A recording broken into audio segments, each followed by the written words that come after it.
Selamat datang kembali di Gabutku. Jangan lupa subscribe dan bunyikan loncengnya agar tidak ketinggalan ceritanya bosku. Kekuatan Harvey York untuk bangkit. Bab 1831. Elias jarang bertanggung jawab atas apapun. Meskipun dia adalah salah satu dari 6 pangeran Mordu, dia adalah yang paling berhati-hati di antara mereka. Tidak ada yang berani mengganggunya saat dia berlatih catur, piano, melukis, atau seni bela diri. Namun teleponnya berdering saat dia sedang bermain catur. Ini cukup untuk membuktikan bahwa peristiwa besar telah terjadi. Elias berdiri untuk mengangkat telepon. Dia berkata dengan tenang, "Bicara."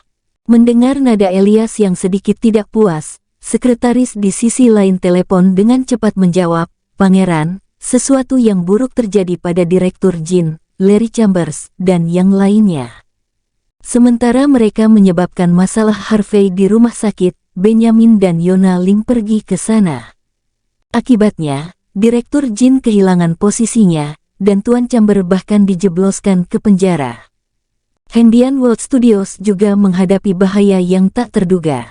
Jika kekuatan lawan tidak berhenti, perusahaan itu bahkan bisa bangkrut. Selain itu, aku mendapat informasi dari dunia bawah untuk memeriksa latar belakang Harvey. Ternyata dia tidak sesederhana yang kita pikirkan. Dia berasal dari Buckwood, tapi sebelum dia pergi ke sini, dia punya identitas lain, Prince York. Pangeran York Cahaya Selatan. Sekretaris itu gemetar ketika dia menyebut nama itu. Waktu sangat penting, itulah sebabnya dia tidak dapat memperoleh banyak informasi. Meski begitu, gelar Harvey sudah cukup untuk menjelaskan masalahnya. Pria bergelar pangeran mana yang memiliki latar belakang biasa? Agar Harvey menjadi satu-satunya pangeran di tempat sebesar Salt Lake, itu sudah cukup untuk membuktikan status dan identitasnya. Dan kupikir dia bukan siapa-siapa. Maka seharusnya sudah jelas mengapa Larry tidak bisa mengalahkannya. Elias dengan tenang menambahkan, "Tapi terus kenapa? Aku pernah mendengar tentang Prince York sebelumnya. Dialah yang mengalahkan satu-satunya keluarga teratas Salt Lake, keluarga York, sendirian. Tapi di mata orang-orang seperti saya, orang-orang seperti York tidak berarti apa-apa. Pemerintah Salt Lake juga tidak memberinya hak untuk bergabung dalam lingkaran kita. Yang bisa dia lakukan hanyalah tetap berada di luarnya. Memamerkan otoritasnya di sini hanya karena dia mengklaim Salt Lake. Sayang sekali air di sini sangat dalam." Elias tetap tenang sepanjang waktu. Dia tampaknya memahami siapa Harvey sebenarnya, dan dia tidak terlalu terpengaruh oleh berita itu. Sekretaris kemudian teringat sesuatu. "Pangeran, ada sesuatu yang lain. Dikatakan bahwa salah satu dari 4 Master Hong Kong, Matthew Flynn, salah satu dari 6 Pangeran Mordu, Lucas Jin, Quinton York, perwakilan Star Chaebol Negara J di Negara H, Peter Lee, dan beberapa lainnya pergi ke Sky Corporation milik Pangeran York untuk membuat masalah. Namun, mereka semua akhirnya menderita kerugian besar. Pangeran Jin hanya mendukung yang lain secara rahasia, dan tidak terlibat langsung dengan kejadian itu. Dia tidak banyak terpengaruh. Tapi saya diberitahu bahwa Matthew Flynn sakit parah ketika dia kembali ke Hong Kong. Quinton ditahan selama sebulan penuh untuk merenungkan kesalahannya, dan dia belum dibebaskan sampai sekarang. Peter, bahkan posisinya sebagai wakil diambil darinya. Dan meskipun tidak ada bukti faktual bahwa insiden ini terkait dengan Pangeran York, Anda tetap harus berhati-hati terhadapnya." Sedikit rasa ingin tahu muncul dalam diri Elias. Dia tersenyum dan menjawab, "Jika dia benar-benar menyudutkan Pangeran Jin, maka kurasa dia cukup mampu. Katakan pada seseorang untuk mengirimkan pesan kepada pria ini. Katakan bahwa aku ingin bertemu dengannya, dan minta dia menemuiku 3 hari kemudian di Storm Pavilion." Bang! Tepat pada saat ini, gerbang yang terkunci di taman atap ditendang terbuka. Seseorang dengan tenang berjalan maju. "Menurutku, kita bahkan tidak perlu menunggu selama 3 hari. Elias meletakkan telepon ketika dia melihat pendatang baru itu. Dia menyipitkan matanya, Rasa ingin tahu tertulis di seluruh wajahnya. Bab 1832. Bajingan, beraninya kau menerobos pusat Mordu seperti itu. Kamu mencari kematianmu. Beberapa petugas keamanan mengerumuni tempat itu. Mereka melepas pengaman senjata mereka dan mengarahkannya ke Harvey. Di belakang, ratapan kesakitan bisa terdengar. Meskipun para penjaga tampak galak, mereka menatap Harvey dengan ketakutan di mata mereka. Secara alami, Harvey telah membuat mereka membayar mahal saat dia dalam perjalanan ke sini. Mengabaikan para penjaga, Harvey dengan acuh tak acuh berjalan menuju papan catur Elias dan mengambil bidak putih. Hanya dalam satu gerakan, dia telah secara efektif menyegel bidak hitam itu sampai mati. Harvey kemudian memegang bidak putih yang sama dan berkata dengan tenang, semua orang mengatakan bahwa Elias Patel sendiri adalah pahlawan generasi ini, dan bahwa dia tidak ada duanya dalam hal catur. Sekarang aku melihatnya dengan mataku sendiri, sepertinya kamu tidak sebaik yang mereka katakan. Elias melambaikan tangannya, memberi isyarat kepada para penjaga untuk mundur. Dia menilai Harvey sambil tersenyum. Harvey York. Pangeran York sendiri. Harvey menjawab dengan nada tenang yang sama, saya pikir ikan kecil seperti saya tidak akan pernah menarik perhatian Pangeran Patel. Kupikir Pangeran Patel sendiri tidak bisa mengenaliku hanya dengan sekali pandang. Haruskah aku takut, atau bergembira? Elias duduk dengan tenang, tidak mengatakan apa-apa. Dia mulai merebus air untuk teh. Dia menuangkan secangkir untuk Harvey dan berkata dengan santai, kau terlalu rendah hati, Pangeran York. Pria yang memegang Salt Light di bawah kendali dengan cengkeraman besi. Kenapa kau takut padaku? Meskipun kamu mungkin naga sejati dari cahaya selatan, apakah menurutmu jurang yang dalam seperti Mordu cocok dengan seleramu? Jika tidak, aku punya beberapa saran untukmu. Harvey mengambil cangkir tehnya dan memiringkan kepalanya sedikit, tersenyum. Apa yang ingin Anda sarankan? Bayar, akui kekalahan, dan keluar. Perasaan ketidakpastian akan hilang begitu kamu melakukan ini, seru Elias dengan benar. Harvey tertawa. Sebenarnya, aku punya rencana sendiri untuk menghadapi ini. Sayang sekali rencana ini membutuhkan obat penuntun. Obat penuntun. Elias tersenyum tipis. Itu hanya obat penuntun. Harvey menatap Elias dengan tatapan hangat. Begitu Hengdian World Studios ditambahkan ke obat saya, ketidakpastian saya akan langsung sembuh. Saya mendengar bahwa Pangeran Patel sendiri adalah pria yang baik dan murah hati. Mengapa Anda tidak memberi saya Hengdian World Studios saja? Elias menyipitkan matanya sebelum tertawa terbahak-bahak. Sudah bertahun-tahun sejak seseorang berani meminta sesuatu dariku. Menarik, kamu benar-benar pria yang menarik. Tapi apakah perusahaan itu benar-benar layak untuk kita semburkan omong kosong di sini? Mengapa kita tidak bermain dengan taruhan yang lebih tinggi saja? Aku telah berlatih seni bela diri kuno akhir-akhir ini, dan aku tahu satu atau dua hal tentang itu. Jika kamu bisa menang melawanku, aku akan melupakan semua darah buruk di antara kita. Aku bahkan akan menjadi temanmu. Siapapun yang berani melawanmu di Mordu akan melawanku juga. Aku akan membunuh siapapun yang menghalangi jalanmu tanpa kamu perlu menggerakkan satu jari pun. Tapi jika kamu kalah, maka aku minta maaf, tapi kamu harus menjadi pelayanku. Kamu harus selalu berada di sisiku dan melayaniku dengan baik. Apakah kamu berani bermain denganku, Pangeran York? Elias memandang Harvey dengan mata menyipit penuh rasa ingin tahu, seolah-olah dia sedang mencoba mencari tahu orang seperti apa Harvey sebenarnya. Harvey menjawab, jika kamu kalah, kamu menjadi temanku. Dan jika aku kalah, aku menjadi pelayanmu. Apakah kamu tidak terlalu sombong, Pangeran Patel? Bab 1833. Elias mengangkat bahu dan menjawab dengan tenang, permintaan apa yang kamu miliki? Harvey berkata dengan tenang, milikku tidak berlebihan seperti milikmu. Jika kau kalah, mulai sekarang kau akan menjadi adikku. Sebagai kakak laki-lakimu, aku yang akan memutuskan apakah kamu bisa hidup atau mati. Elias menatap Harvey dengan mata menyipit untuk waktu yang lama. Kemudian, dia bertepuk tangan untuk memberi isyarat kepada anggota staf untuk maju. Buatlah kontrak kalau begitu. Seorang sekretaris wanita cantik berjalan ke depan.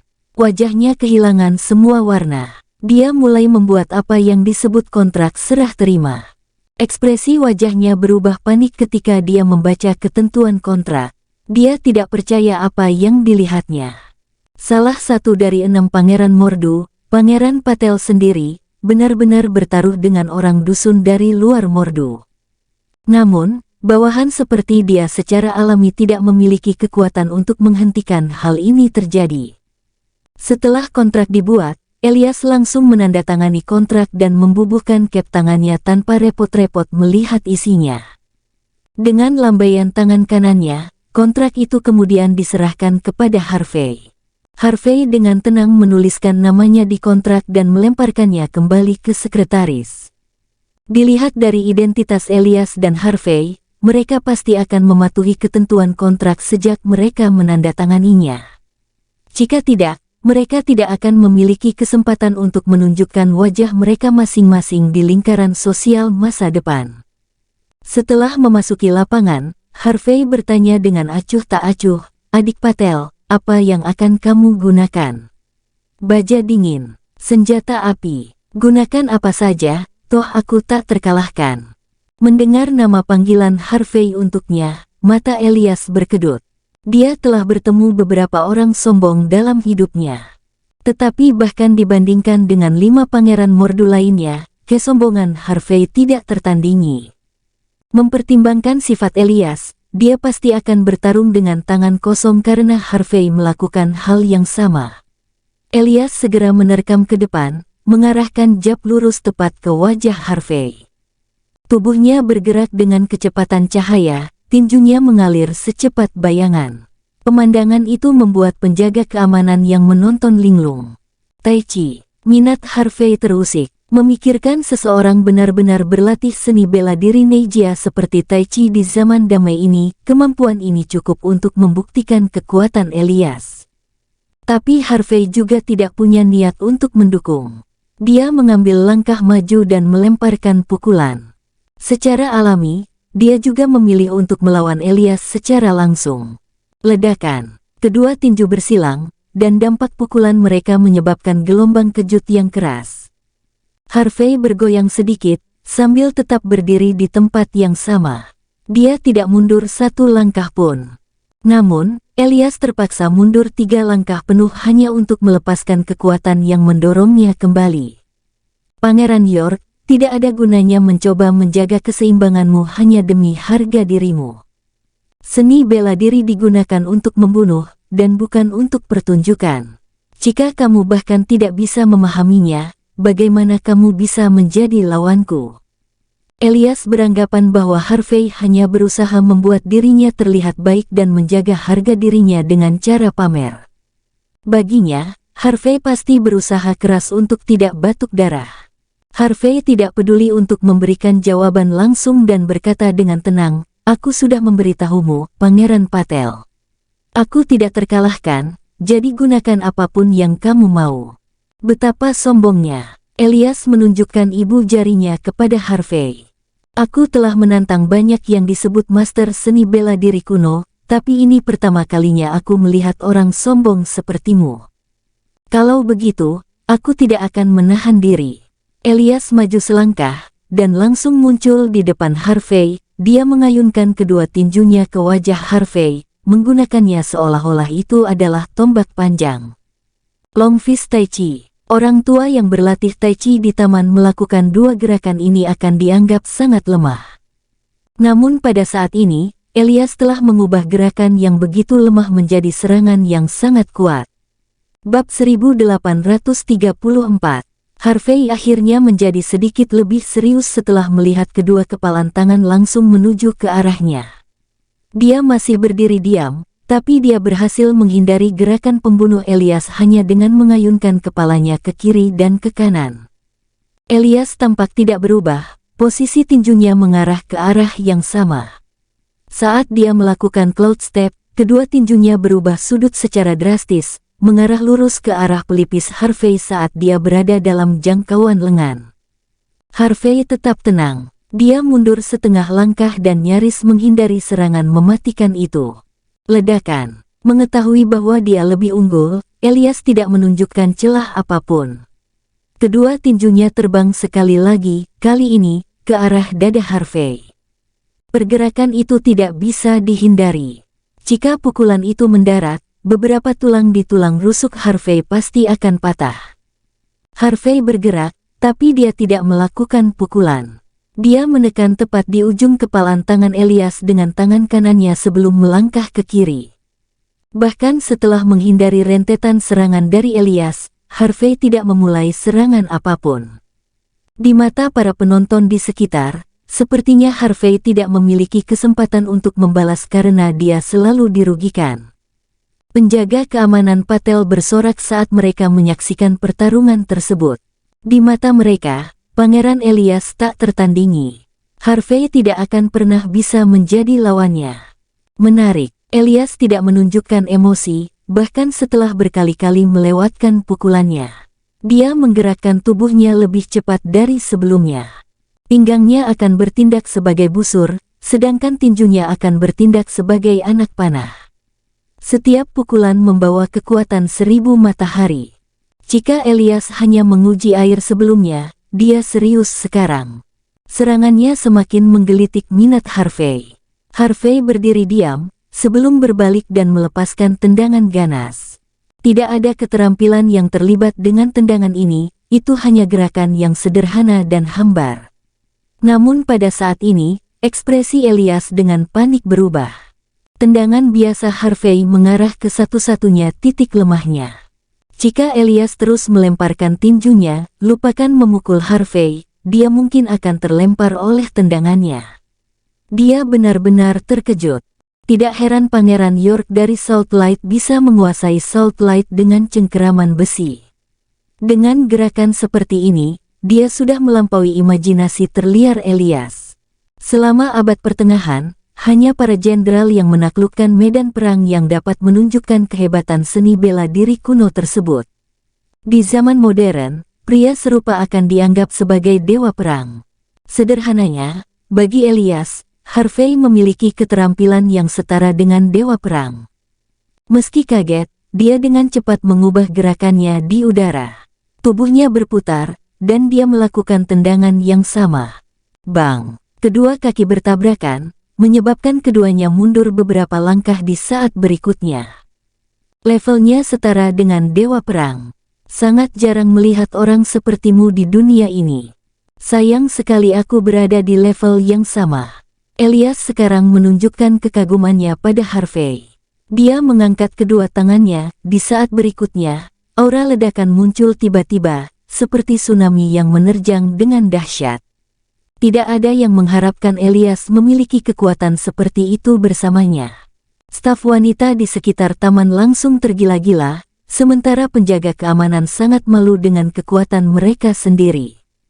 Bekerja di bawah pria sekuat ini terlalu banyak tekanan. Harvey, sebaliknya, hanya mengangguk dengan tenang. Seorang pria yang setara dengan dewa perang. Ini cukup langka. Kamu memang punya bakat. Secara alami, Elias tampaknya cukup cakap di mata Harvey. Tapi mendengar kata-kata ini, wajah Elias menjadi sangat gelap. Itu yang diharapkan. Nada suara Harvey mirip dengan ucapan selamat kepada seorang anak yang lulus ujian dengan gemilang. Ayo, mari kita lanjutkan. Wajah Harvey menunjukkan ekspresi main-main, seolah-olah dia akan membelikan permen untuk anak itu jika anak itu berhasil mengalahkannya. Bab 1835. Bang! Elias menunjukkan ekspresi yang mengerikan. Dengan hentakan kakinya, dia mengirim tubuhnya ke depan dengan kecepatan kilat. Ubin marmer di tanah menunjukkan retakan yang terlihat dari dampak gerakannya. Harvey menyipitkan matanya sedikit. Saat berikutnya, Elias muncul tepat di depan Harvey. Elias membengkokkan tangan kanannya membentuk cakar, lalu mengayunkannya tepat ke wajah Harvey. Itu adalah tangan cakar elang. Bibir Harvey tersenyum tenang. Dia melemparkan pukulan mantap untuk melawan serangan Elias. Bang, bang, bang. Tubuh mereka saling bersilangan dalam sekejap. Detik berikutnya, tubuh Elias terhuyung-huyung dan dia langsung terlempar. Setelah dia mendarat di tanah, dia tersandung sebelum dia bisa berdiri tegak. Harvey, sebaliknya, tetap tenang. Kamu kalah. Ingat, kamu adalah adik laki-lakiku sekarang. Elias sedikit mengernyit. Sepersekian detik kemudian, ekspresinya berubah panik. Tanpa dia sadari, sebuah jejak kaki terlihat di perutnya. Seandainya Harvey memasukkan sedikit lebih banyak kekuatan ke dalam tendangannya, Elias akan benar-benar lumpuh. Ekspresi Elias berubah secara dramatis saat dia menatap jejak kaki itu. Dia akhirnya menghela nafas dan menjawab, "Benar, aku memang kalah. Terima kasih telah bersikap lunak padaku, Pangeran York." Harvey menggelengkan kepalanya. "Bukan Pangeran York, panggil aku kakak. Dan jangan lupakan Hendian World Studios milikku. Mulai sekarang, kamu hidup saat aku menyuruhmu, dan kamu mati saat aku menuntutnya. Bagaimanapun, aku punya keputusan akhir." Wajah Elias menjadi lebih gelap. Dia adalah pahlawan generasi. Karena dia kalah, dia akan melakukannya secara alami mematuhi ketentuan dalam taruhan. Semua saham Hendian World Studios dipindahkan atas nama Harvey, bersama dengan stafnya yang lain. Adapun Elias, dia menyelinap pergi dengan alasan setelah dia dipaksa menyebut Harvey sebagai kakak. Untuk pria yang sombong seperti Elias, dia akan membutuhkan waktu untuk diyakinkan bahwa dia kalah, meskipun telah mengalami kekalahan total. Harvey tidak mengkhawatirkan keselamatan Cynthia di rumah sakit karena Benjamin dan Tyson ada di sana untuk melindunginya. Namun, dia masih menelepon Rachel dan menyuruhnya untuk menugaskan lebih banyak murid Longman di luar untuk berjaga-jaga. Di saat yang sama, Harvey juga menempatkan Rachel sebagai penanggung jawab Hendian World Studios. Di satu sisi, dia akan setara dengan Aiden dan bisa mengendalikannya. Di sisi lain, Harvey tidak tertarik berurusan dengan studio, niatnya untuk memiliki Hendian World Studios sederhana, dan itu untuk mendorong Cynthia naik dalam jajaran industri hiburan di masa depan. Ketika dia selesai menangani semuanya, dia ingat bahwa Kate Walker masih tinggal di villa nomor 1 di Fragrant Hill. Dia mungkin belum makan. Dia membeli beberapa takeaways di restoran dan bergegas pulang. Kate telah tidur sepanjang hari di villa, dan energinya telah terisi kembali. Ketika dia melihat Harvey telah kembali, senyum hangat menghiasi bibirnya. Sehari bersama Harvey mungkin merupakan momen paling bahagia yang pernah ada. Tidak ada yang perlu dikhawatirkan, dan tidak ada yang perlu diganggu. Satu-satunya hal yang mungkin mengkhawatirkan adalah Harvey mungkin tidak bisa duduk diam di villa dan tinggal bersama Kate. Berpikir bahwa apa yang disebut hubungan satu sama lain ini hanyalah kesepakatan palsu, Kate mendapati dirinya agak berkecil hati. Harvey tidak pernah bisa membayangkan banyak pikiran mengalir di benak Kate. Dia meletakkan kotak takeaway di atas meja kopi, dan hendak mengatakan sesuatu padanya. Saat itu, bel pintu tiba-tiba berbunyi. Bersambung.